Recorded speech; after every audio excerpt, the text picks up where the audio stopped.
So this is a story I feel like is finally starting to get some nationwide attention, and that is that Christians are being attacked in Nigeria every single day. And this has been going on for years now. They have just been getting absolutely slaughtered. So this is finally starting to pick up some mainstream coverage. This is a bunch of like Islamist jihadist groups, terrorist groups, and it seems like the government of Nigeria is just letting it happen. You know, obviously, government in America versus third world countries are a lot different. How they're ran, how much control they have, how much just how much the country functions. So we're gonna dive into this, and it's crazy how they're being attacked. Right, this is front page news. And some of the media is trying to deny that Christians are being attacked because sometimes Muslims get attacked too. That's their reasoning. Even though Christians are being attacked at about like 4-to-1 rate, it's not an attack on them because Muslims are also being attacked occasionally by the Muslim jihadist groups. And most of them are only being attacked because they're not extreme enough to follow along. They're just a little too less extreme. So let's look into this.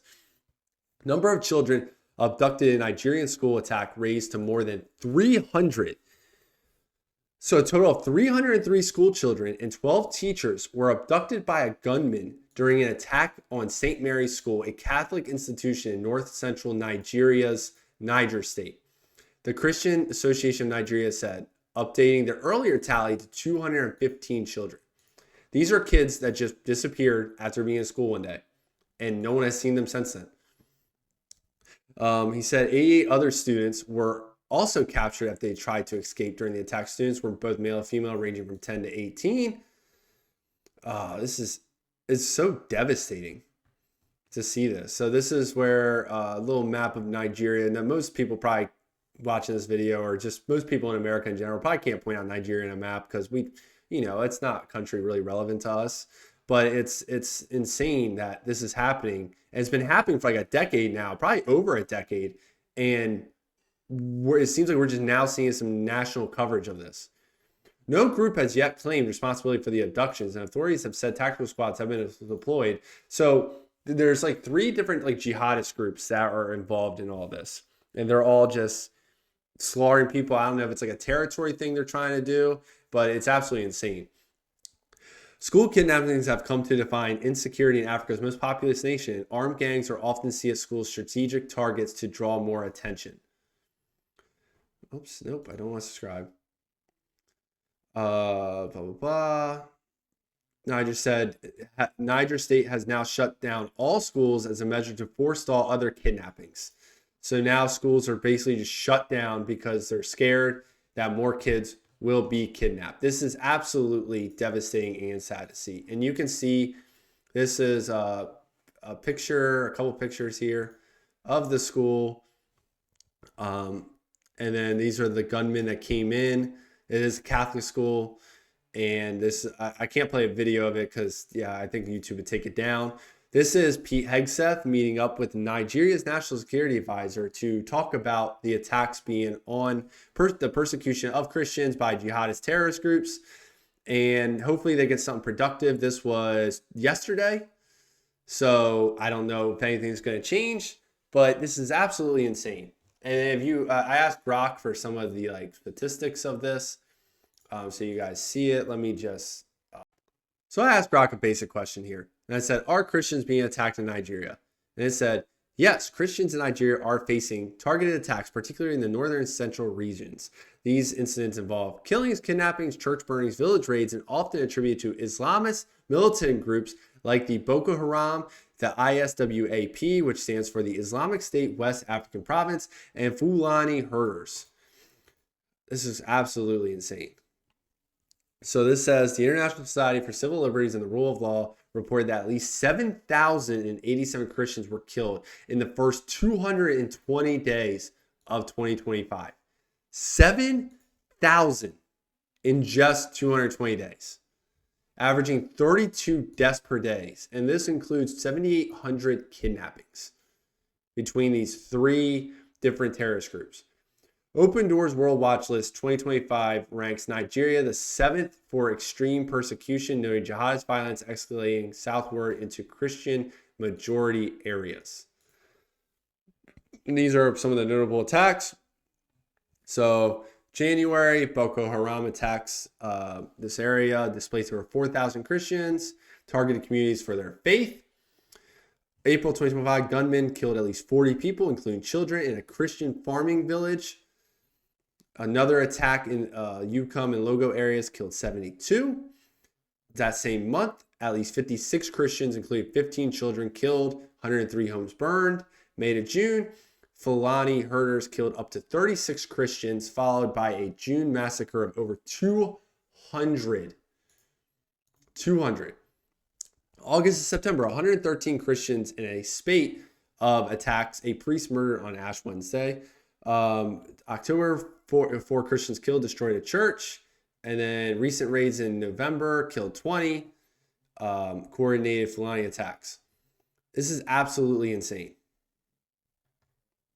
And like I said, this is now just starting to get mainstream coverage. This has been going on for like over a decade now.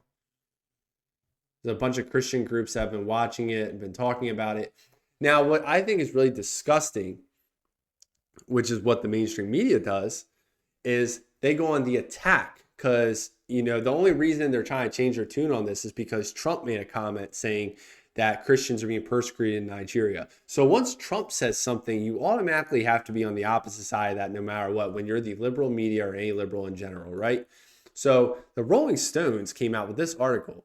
So for those of you that don't know, Nicki Minaj went to the White House, I believe, or the press room, whatever you want to call it, and spoke about all this stuff going on, and it's insane. So they basically, Rolling Stones came out with this article saying that Nicki Minaj is spreading misinformation at the United Nations about the attacks on Christians in Nigeria because, you know, they, like I said, they have to take the opposite route no matter what because they are disgusting. No matter what it makes them look like, they just have to be anti-Trump. And since she spoke there during the Trump administration, even the first right here, Nicki Minaj spoke in the United States headquarters, calling out what she perceives an extremism against Christians in Nigeria. I would like to thank President Trump for prioritizing this issue for his leadership on the global scale and calling for urgent action to defend Christians in Nigeria. They literally opened up their whole article with Nicki Minaj thanking Trump. Like, how anti-Trump TDS can you be to make that your top priority when Christians are being murdered like crazy? So, and it's crazy too, is like, you know, I'm not big on like celebrities being involved in stuff, right? I think, you know, most of the time it's like a grift, virtue signaling, waste of time. Like when celebrities are like, oh, we need socialism as they live in 3 houses and, you know, are worth $100 million. Stuff like that I think is absolutely stupid. Or they'll go like, oh, we need to stop climate change, and they'll fly in a private jet. But what I did find interesting about Nicki Minaj is this is not the first time she's mentioned anything about Nigeria and what's going on with it. She's apparently been tweeting about this violence for like 10 years now. Like this, she did this way before everyone else, like when no one was even thinking about it. So these are some of her tweets. So this is 2015, January 12th. Sending my love to Nigeria. June 18th, 2015. Innocent people gathering to worship God are brutally murdered. Searching my head. Cherish life, you guys, and cherish the people you love. And then you have this one, 2020. Standing with and praying for the brave young people of Nigeria who are on the front lines of this senseless violence. Your voice is being heard.